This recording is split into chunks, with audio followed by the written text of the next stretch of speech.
Picture this. It's a Tuesday morning in March 2023.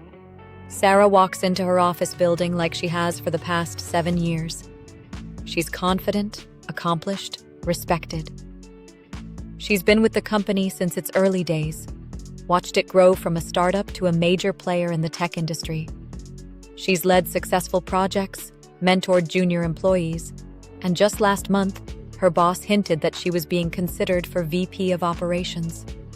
Life is good. Career is thriving. Everything she worked for is finally coming together. She takes the elevator to the 14th floor, walks past the glass conference rooms, waves at her colleagues, and heads straight to her boss's office. She has news. Exciting news.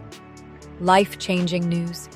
She's pregnant, 3 months along, and finally ready to share the joy with her work family.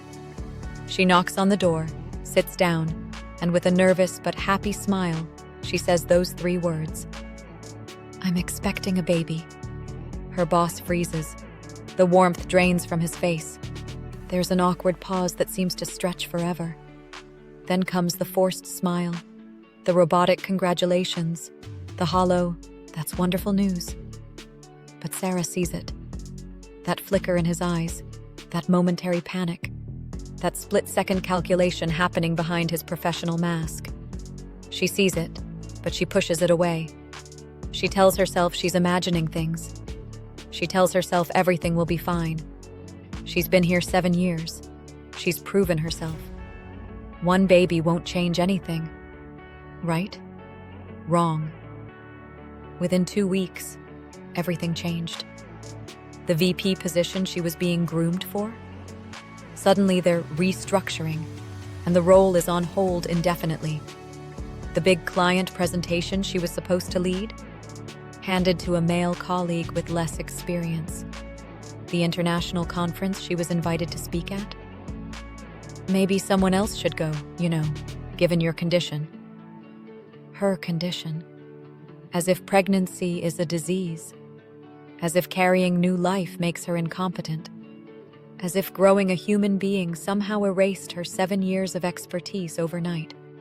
By month 5 of her pregnancy, Sarah is sitting in meetings where people talk over her. Her ideas get credited to others. Her emails go unanswered for days. She watches younger, less experienced colleagues get opportunities she would have killed for a year ago. And the worst part? Nobody says anything directly. There's no meeting where they tell her, "We're sidelining you because you're pregnant." There are no emails stating, "We don't think mothers can handle this role." It's all subtle, invisible, deniable, death by 1,000 tiny cuts. This is the motherhood penalty. And Sarah's story? It's not unique. It's not rare. It's not an exception. It happens every single day to millions of women around the world. Welcome to the darkest secret that society desperately wants to hide. Welcome to the systematic destruction of women's careers, all because they dared to become mothers. And trust me, by the time you finish watching this video, you'll never see motherhood, career, or gender equality the same way again. Now you might be thinking, okay, but Sarah's case is just bad luck. Surely this isn't widespread. Oh, but it is. And the numbers are absolutely devastating. Let me paint you a picture with cold, hard facts that will make your blood run cold. Research shows that for every child a woman has, her earnings drop by 4%. 4% might not sound like much until you do the math. For a woman earning $50,000 a year, that's $2,000 gone. Per child. Have 2 kids? That's $4,000 a year you're losing.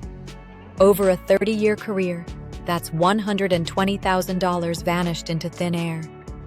And that's not accounting for missed promotions, lost opportunities, or the compounding effect on retirement savings. But here's where it gets absolutely insane. What about fathers? Surely they face the same penalty, right? They're parents too. They have the same responsibilities, the same life change, the same new baby keeping them up at night.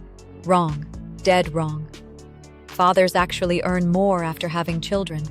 Their earnings increase by 6% on average. 6% more. Let that sink in for a moment. A man and a woman work at the same company, same role, same qualifications, same performance reviews. They both have a child. He gets a raise. She gets a pay cut.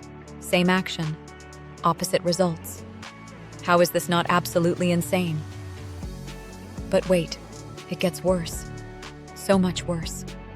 Studies show that women with children are 79% less likely to be hired compared to equally qualified women without children. 79%. That means if you're a mother applying for jobs, you're starting with one hand tied behind your back before you even walk into the interview. The resume that would have landed you 5 interviews last year suddenly gets you one. Maybe, if you're lucky. And if you do get hired, you're offered an average of $7,900 less in starting salary compared to non-mothers with identical qualifications. $7,900 for having a child. That's not a penalty. That's robbery. Meanwhile, fathers are seen as more competent, more committed, more reliable after having children. They're the family man, the stable provider, the responsible adult. They get the benefit of the doubt. They get the promotions. They get the raises. But mothers? Mothers are seen as less competent, less committed, less reliable. Even when their work performance is identical to before pregnancy, even when they're producing the same quality work, meeting the same deadlines, achieving the same results, the perception changes. And in the corporate world, perception is everything. Researchers did a fascinating and horrifying experiment. They sent out identical resumes to hundreds of companies. Same qualifications, same experience, same everything. The only difference? Half the resumes mentioned being active in the Parent-Teacher Association, clearly indicating parenthood. For the male applicants, mentioning the PTA actually helped them. They were seen as well-rounded, community-oriented, responsible. They got more interview callbacks. But for the female applicants, career suicide. The resumes mentioning the PTA got significantly fewer callbacks. Being a mother made them less desirable as employees. Same information, opposite outcomes. This is the world we live in. This is the penalty women pay for the crime of having children. Now let me tell you a story that perfectly encapsulates everything wrong with how we treat mothers. A story about a woman who is literally one of the greatest athletes in human history. A woman who has dominated her sport for over 2 decades. A woman who embodies strength, power, excellence, and determination. September 1st, 2017. Serena Williams, 23 Grand Slam titles, arguably the greatest tennis player ever to hold a racket, gives birth to her daughter Olympia. This should be a moment of pure joy, right? The champion bringing new life into the world. The warrior becoming a mother. Beauty and strength coming together. But what happened instead was a nightmare that almost killed her. Within 24 hours of giving birth, Serena couldn't breathe properly. Something was terribly wrong. Now, here's something crucial you need to know about Serena. She has a history of pulmonary embolisms, blood clots in the lungs. She knows her body better than anyone. She's trained at the highest level for decades. She understands every signal, every warning sign, every subtle shift in how she feels. And in that moment, lying in that hospital bed, unable to catch her breath, she knew exactly what was happening. A pulmonary embolism, blood clots, life-threatening. She called for the nurse. She told them exactly what she needed. I need a CT scan with contrast. I need a blood thinner shot. I need it now. This is Serena Williams, a woman at the absolute peak of physical excellence, a woman who knows her body like a surgeon knows anatomy. And you know what happened? They didn't believe her. The nurses thought she was confused from the pain medication. They thought she was being dramatic. They thought they knew better than she did about her own body. Can you imagine? Can you imagine being Serena Williams, one of the most accomplished athletes in human history, and having medical professionals dismiss you as confused and dramatic. But here's the thing. This wasn't about Serena being famous. This was about Serena being a woman, being a Black woman, being a mother. Because statistics show that Black women are 3 to 4 times more likely to die from pregnancy-related complications than white women. Not because of any biological difference, but because doctors don't take their pain seriously, don't believe their symptoms, don't listen when they say something's wrong. Eventually, Serena insisted so strongly that they finally did the CT scan. And guess what? She was absolutely right. Multiple blood clots in her lungs. Then they discovered she had a hematoma in her abdomen, a collection of blood from internal bleeding.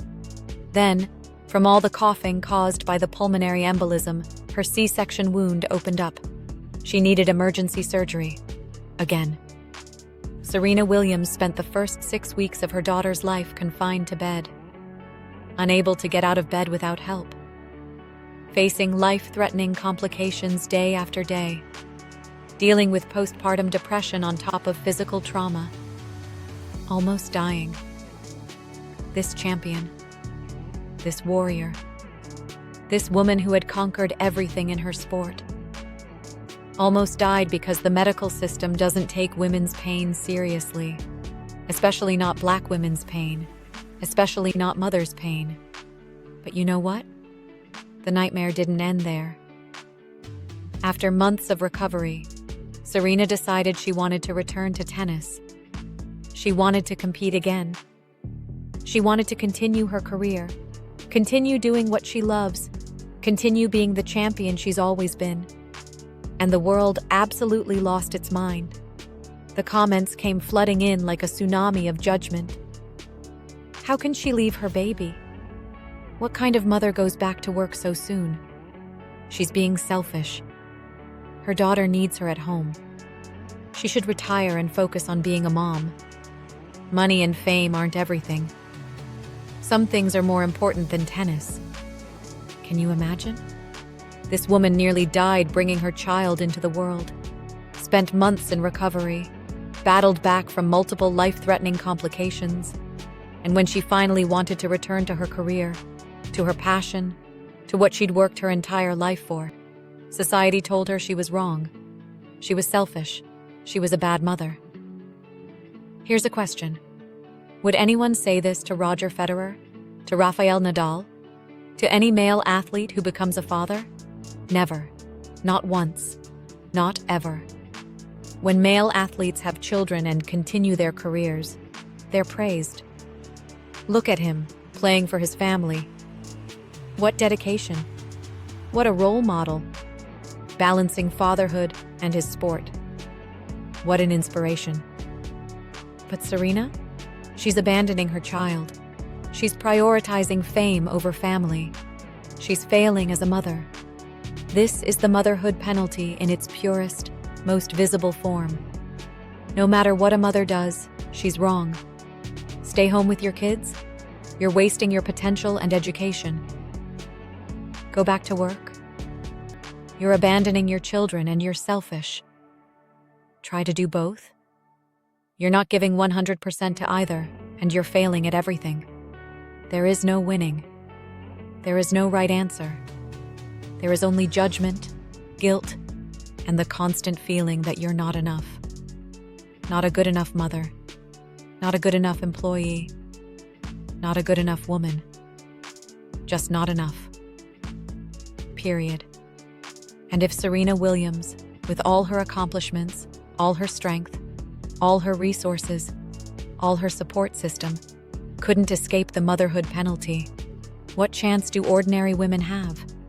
Women without the fame, without the wealth, without the platform to speak out. They suffer in silence. They accept the penalty. They internalize the guilt. They believe they deserve it. And that's exactly what the system wants. Now, let's talk about something even more insidious. Something that happens behind closed doors. Something that exhausts women to their absolute core but remains completely invisible to everyone around them. Let me tell you about Jessica. Jessica works full-time as a marketing manager. Her husband, Mark, also works full-time as an accountant. They have 2 kids, ages 5 and 7. On paper, they're equals. Both have demanding careers. Both work 40 to 50 hours a week. Both contribute financially to the household. But here's what happens in Jessica's mind on any given Tuesday. She wakes up and immediately thinks, okay, Lily needs her permission slip signed for the field trip. Jake's library book is overdue. I need to remember to buy a birthday present for the party on Saturday. We're running low on milk. I should schedule Jake's dental checkup. Lily needs new shoes because she's complaining about her current ones pinching. I promised to help with the school bake sale on Friday, so I need to figure out what to make. Mark's mom's birthday is next week, so I need to order a card and gift. The washing machine is making that weird noise again, so I should call the repair person. We're almost out of Jake's allergy medication, so I need to call the pharmacy for a refill. All of this before she's even gotten out of bed, before she's brushed her teeth, before she's had her first sip of coffee. This is called the mental load, and it's almost entirely carried by women. Now, what's Mark thinking when he wakes up? I need to get to the office by 9 for that meeting. That's it. Because in his mind, Jessica's got the rest handled. He's not being malicious. He's not intentionally dumping everything on her. He genuinely doesn't even see all the things she's managing. Because that's how we've been socialized. Mothers are the default parent, the household manager, the one who keeps everything running smoothly. And here's where it gets really exhausting. It's not just about doing tasks. It's about remembering them, planning them, organizing them, delegating them, following up on them, redoing them when they're not done properly. Let me give you an example. Jessica asks Mark to pack the kids' lunches for tomorrow. Simple request, right? But here's what actually happens in Jessica's brain. She has to remember that Jake doesn't like tomatoes on his sandwich. She has to remember that Lily's school has a nut-free policy, so no peanut butter. She has to remember that they're running low on juice boxes. She has to check if there's enough bread. She has to make sure Mark knows where the lunch boxes are. She has to remind him to include a napkin and a spoon if he's packing yogurt. And then, in the morning, she has to check that the lunches are actually packed, that they're balanced and not just cookies and chips, that they're in the kids' backpacks, that nothing's been forgotten. So what was supposed to be Mark handles lunches actually becomes Jessica manages Mark handling lunches. That's not help. That's delegating to a subordinate. And delegating is work. Management is work. Mental load is work. But it's invisible work. Nobody sees it. Nobody credits her for it. Nobody thanks her. Nobody even realizes she's doing it. Studies show that even in households where both parents work full-time, women do 65% more unpaid domestic work and childcare than men. 65% more. So she puts in her 40 hours at the office, comes home, and immediately starts her second shift. Cooking dinner, helping with homework, managing bedtime routines, cleaning up, prepping for tomorrow, planning for the weekend, organizing schedules, making appointments, sending emails to teachers, coordinating playdates, buying birthday gifts, remembering every allergy, preference, fear, friend's name, favorite color, shoe size, reading level, and medical history of each child. It's called the second shift, and it's absolutely destroying women. Here's the thing nobody talks about. This invisible labor doesn't just make women tired. It makes them less effective at their paid jobs. How can Jessica focus on that important presentation when her brain is simultaneously trying to remember if she ordered the cake for Saturday's party? How can she be fully present in the strategy meeting when she's worried about whether Mark remembered to pick up the kids from soccer practice? She can't. So her work performance suffers. Not because she's less capable, not because motherhood made her less intelligent or less skilled, but because she's trying to run 2 full-time jobs simultaneously, one at the office, one at home, and only one of them pays her. Only one of them is visible. Only one of them is valued. And then, When she finally breaks down from exhaustion, when she snaps at someone or forgets something or looks tired in a meeting, everyone says the same thing. Maybe motherhood is too much for her. Maybe she can't handle the pressure. Maybe she should consider part-time work. Maybe she's not cut out for this role anymore. No. The problem isn't that she can't handle it. The problem is that she's handling 3 times more than anyone should have to handle. And instead of redistributing the load, instead of sharing the burden, instead of making this anyone else's problem, society just shrugs and says, well, that's motherhood. No, that's not motherhood. That's exploitation. That's inequality. That's systematic oppression dressed up as natural gender roles, and women are drowning in it. But here's what they don't want you to know. Here's the part that gives me hope. Women are fighting back, and they're winning. Let me tell you about some absolute warriors who refuse to accept the motherhood penalty. First, there's the pharmaceutical sales rep who got demoted the day after she announced her pregnancy. She'd been Employee of the Year 2 years running. She had the highest sales numbers in her region. She was on track for a management position. And then she told her boss she was pregnant. Within a week, her territory was reduced. Her commission structure changed. Her best clients were reassigned to male colleagues. They told her it was for her own good, so she wouldn't have to travel as much. But here's the thing. She never asked for accommodation. She never said she couldn't handle travel. She never requested reduced responsibilities. They just assumed that pregnancy made her less capable and acted accordingly. She documented everything. Every email, every text, every meeting note, every change to her compensation and territory. She kept records of her sales numbers before and after the announcement. She tracked how her male colleagues were treated differently, and then she sued. The company tried to settle quietly, offered her a modest payout and a non-disclosure agreement. She refused. She wanted this public. She wanted other women to know they could fight back. The case went to trial. The jury awarded her $185 million. Yes, million. For pregnancy discrimination. The company's stock plummeted. Their reputation was destroyed. And they were forced to completely overhaul their parental leave policies and implement mandatory bias training for all managers. One woman, one lawsuit. System changed. Then there's the tech executive who was told she didn't seem as committed after returning from maternity leave. She'd taken 12 weeks, which was the company's policy. She came back ready to work. But suddenly she wasn't invited to strategic meetings anymore. She wasn't included in important email chains. Projects she'd been leading were handed off to others. When she asked why, she was told that leadership thought she might want more flexibility now that she was a mother. More flexibility. That's corporate speak for we don't think you can handle your old role.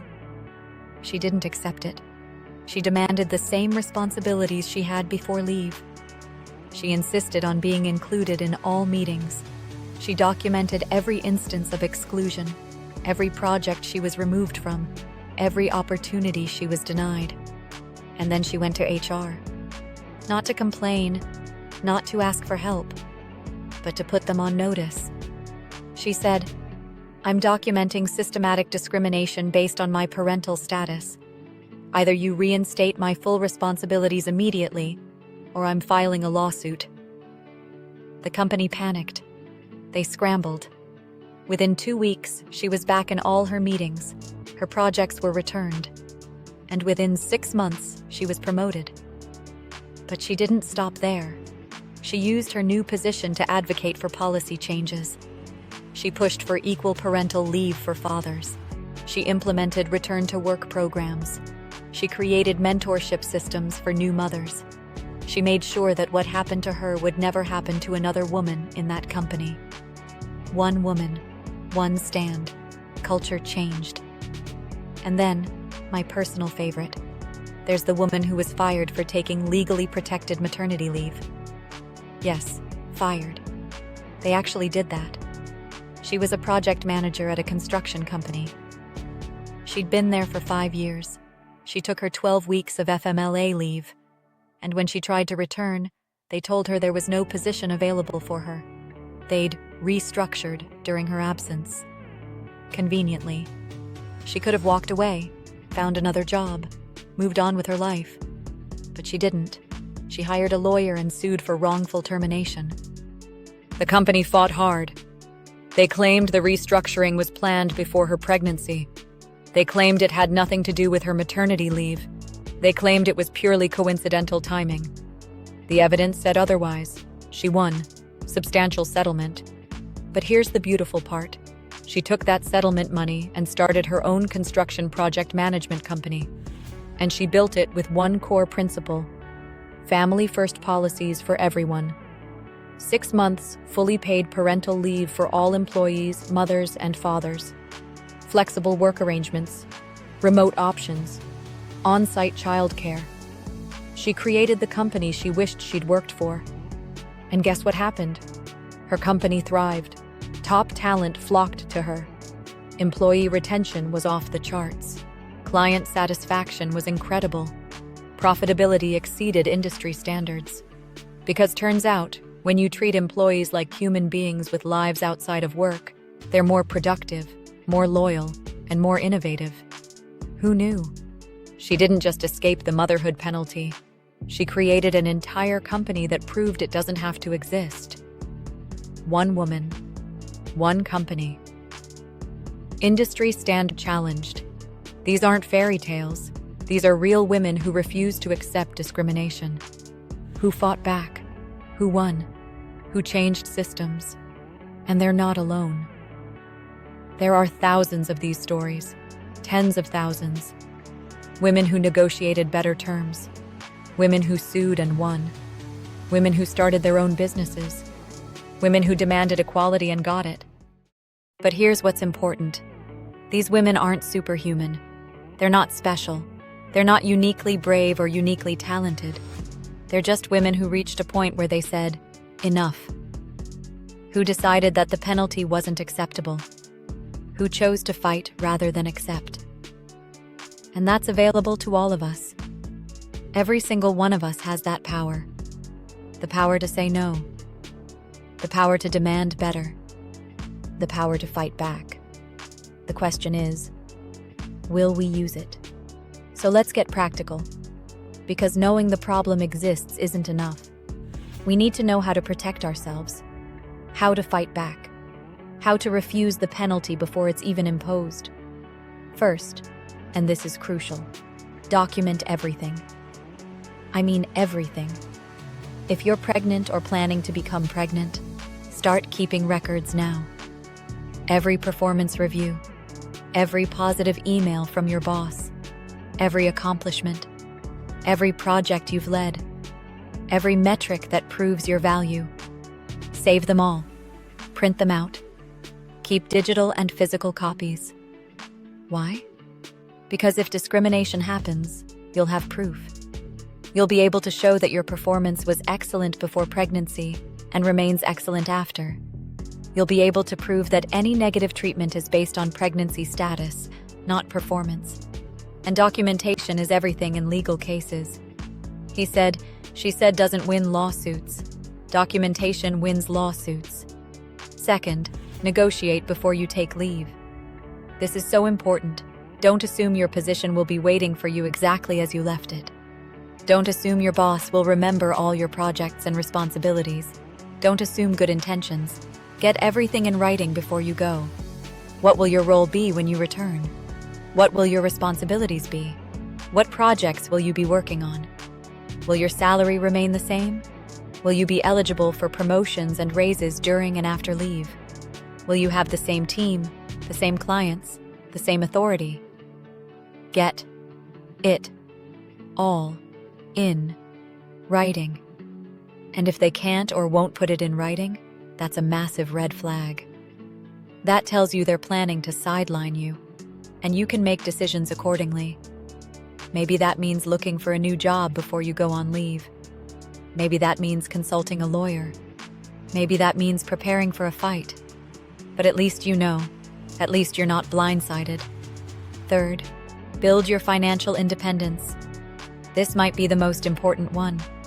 Have your own savings account, your own investments, your own retirement fund, your own emergency fund that could cover 6 months of expenses. Why? Because if you face discrimination, if you're fired or demoted or forced out, you need the financial freedom to fight back. You need to be able to hire a lawyer. You need to be able to survive while you look for a new job. You need to not be trapped in a discriminatory situation because you can't afford to leave. Financial independence is freedom. It's power. It's options. And in a system designed to penalize mothers, options are everything. Start saving now, even small amounts, even if it feels impossible with childcare costs and everything else. Because the alternative is being trapped in a bad situation with no way out. Fourth, redistribute the mental load. Sit down with your partner. Have a serious, detailed conversation. Make a list of every single task that keeps the household and family running. Not just the visible tasks like cooking and cleaning, but the invisible ones too. Remembering doctor appointments, buying birthday gifts, tracking permission slips, knowing which kid needs what and when. All of it. Write it all down. You'll probably be shocked at how long the list is. Then divide it. 50-50. Not based on who's better at it. Not based on who has more time. Not based on traditional gender roles. Equally. Half for you. Half for your partner. And here's the key. Your partner needs to own their half completely. Not wait to be told. Not need reminders. Not require management. Own it. If he doesn't know how to schedule a doctor's appointment, he can learn. If he doesn't know the teacher's email address, he can find it. If he doesn't remember which kid has which allergy, he can start paying attention. Your time is not less valuable than his. Your career is not less important than his. Your mental energy is not infinite. Share the load. Truly share it. Or the motherhood penalty will destroy you from the inside out. Fifth, find your tribe. Connect with other working mothers. Join online communities. Find mentors who've navigated this path successfully. Attend networking events for professional mothers. Build relationships with women who get it. Because when you're drowning in guilt and exhaustion, when you're facing discrimination and judgment, when you're questioning whether you can actually do this, you need people who understand. You need people who will say, yes, the system is broken. No, you're not crazy. Yes, this is incredibly hard. And yes, you can do this. You need people who've been there, who've fought these battles, who've figured out strategies and solutions, who can mentor you through the hard parts. Isolation is the enemy. Community is strength. Find your people. Lean on them. Support them. Build each other up. Because we can't fight this alone. We were never meant to fight this alone. Sixth, normalize saying no. This might be the hardest one. We've been socialized to say yes, to be helpful, to be accommodating, to put everyone else's needs before our own, to be the perfect mother, perfect employee, perfect wife, perfect daughter, perfect friend. But perfect is a prison. Perfect is impossible. Perfect is killing us. So start saying no. No, you can't volunteer for every school event. No, you can't take on extra projects at work right now. No, you can't host every holiday gathering. No, you can't make homemade costumes and Pinterest-perfect birthday parties and gourmet meals every night. No, you can't attend every single activity and playdate and social event. Your sanity matters more than anyone's expectations. Your health matters more than anyone's convenience. Your limits matter more than anyone's disappointment. And here's what will happen when you start saying no. Some people will be upset. Some people will call you selfish. Some people will say you're not trying hard enough. Let them. Their opinions are not your responsibility. Their disappointment is not your emergency. Your survival is your priority. Say no. Protect your energy. Guard your boundaries. And don't apologize for it. And finally, teach the next generation differently. If you have sons, teach them to clean, cook, and care for others. Teach them that housework is not women's work, it's human work. Teach them that caring for children is not babysitting when it's your own kids, it's parenting. Teach them to notice what needs to be done without being told. Teach them to carry the mental load. Teach them that their future partners are equals, not servants. If you have daughters, teach them they don't have to choose between career and family. Teach them to demand equality, not settle for help. Teach them that motherhood doesn't define their worth. Teach them that their dreams matter as much as anyone else's. Teach them to negotiate, to fight back, to demand better. Teach them they deserve respect in the workplace and at home. Teach all children that mothers are not sacrificial lambs. They're not martyrs. They're not superhuman beings who don't need rest or support or recognition. They're human beings with dreams, ambitions, limits, and needs. The motherhood penalty won't end in our generation. The system is too entrenched. The biases are too deep. The structures are too powerful. But we can plant the seeds for the next generation. We can raise children who see equality as normal, not radical, who see shared domestic labor as expected, not exceptional, who see mothers as whole human beings, not just caregivers. The change starts in our homes, in how we talk to our children, in how we model relationships, in what we normalize and what we challenge. We may not see the end of the motherhood penalty, but our children might. And that's worth fighting for. So here's what has to happen if we want to end the motherhood penalty. Not just minimize it, not just make it slightly less terrible. Actually end it. First, we need paid parental leave for everyone. Not maternity leave, parental leave. Equal time for mothers and fathers. Mandatory, not optional. Countries like Sweden give parents 480 days of paid leave to split between them. That's over a year. And Swedish companies haven't collapsed. Their economy is thriving. Their children are healthier. Their gender equality is among the highest in the world. Meanwhile, the United States is one of only 6 countries in the entire world without paid parental leave. We're in the company of Papua New Guinea and a few small island nations. That's it. The wealthiest country in human history can't figure out how to give new parents time with their babies without losing their income. It's not that we can't afford it. It's that we don't prioritize it. And as long as only women take significant time off for children, only women will be penalized for having children. Make it mandatory for fathers. Make it equal. Make it the norm. And watch the penalty shrink. Second, we need universal, affordable, quality childcare. In most American cities, childcare costs more than college tuition, more than rent, more than a mortgage. Families are spending 30 to 50% of their income on childcare. That's unsustainable. That's what forces women out of the workforce. Because if childcare costs $40,000 a year and she earns $50,000, what's the point? She's essentially working to pay someone else to watch her kids. So she quits.